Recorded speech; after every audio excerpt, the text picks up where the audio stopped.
আজকে ইন্টারিম সরকারের পুলিশের হাতেও যদি তারা মার খায়, এ লজ্জা আমরা কোথায় রাখবো? অনেকের দাবি দেওয়া, জুলাই যোদ্ধাদের দাবি দেওয়া এক না। যে সমাজের সর্বাঙ্গে ব্যথা, আপনি মলম লাগাবেন কোথায়? এই দেশকে নিরাপদ করার জন্য এবং ফ্যাসিবাদের হাত থেকে উদ্ধার করার জন্য ছাত্র তরুণ যুবকদের নেতৃত্বে, শ্রমিক বন্ধুদের নেতৃত্বে এই দেশে আপামর জনগণ রাস্তায় নেমে এসেছিল এবং ফ্যাসিবাদের প্রতীক শেখ হাসিনাকে দেশ ছেড়ে পালাতে বাধ্য করেছিল। এই কাজটি এমনি এমনি হয়নি। প্রচুর মানুষকে এখানে জীবন দিতে হয়েছে। আমাদের হাতে হাজার খানেক মানুষের নিশ্চিত ঠিকানা সংরক্ষিত আছে।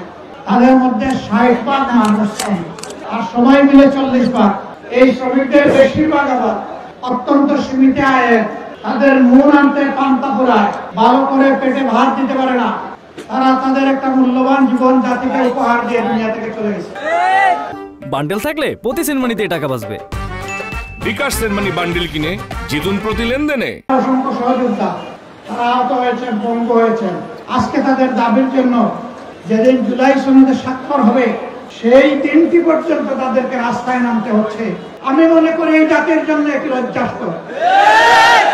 আমরা বারবার দাবি করেছি, তাদেরকে স্বীকৃতি দিন, সাংবিধানিক স্বীকৃতি দিন, তাদের প্রতি মর্যাদা দেখান।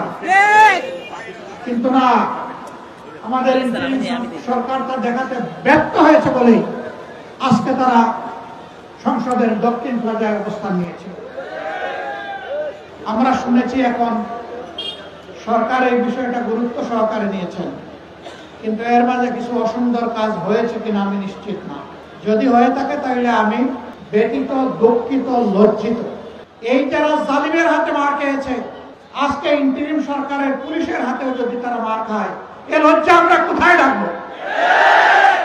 আমরা সরকারকে বলবো, দয়া করে নিজেদের দায়িত্বের প্রতি আপনারা সুবিচার করুন। আমরা আর তাদেরকে রাস্তায় দেখতে চাই না। আরো অনেকে দাবি দেওয়া নিয়ে নেমেছেন। অনেকের দাবি দেওয়া, জুলাই যোদ্ধাদের দাবি দেওয়া এক না। এটাকে ভিন্ন মর্যাদার চোখে অবশ্যই দেখতে হবে। আসলে যে সমাজের সর্বাঙ্গে ব্যথা, আপনি মলম লাগাবেন কোথায়?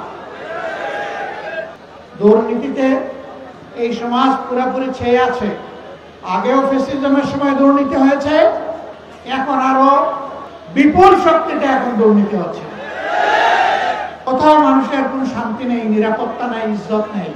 প্রতিদিন চাঁদাবাজি, এইটা সেইটা কেন্দ্র করে অহরহ মহৎ হচ্ছে, দুর্ঘটনা ঘটে চলছে। এর তো সমাপ্তি অবশ্যই হতে হবে। কে করবে এই সমাপ্তি? যারা নিজেরা ধৈর্য ধরে দায়িত্বশীলতার পরিচয় দিচ্ছে, যারা দেশের মানুষকে নিয়ে আগামীর একটি নতুন বাংলাদেশের স্বপ্ন দেখে, তারাই কেবল পারবে এই যন্ত্রণা থেকে জাতিকে মুক্ত করতে।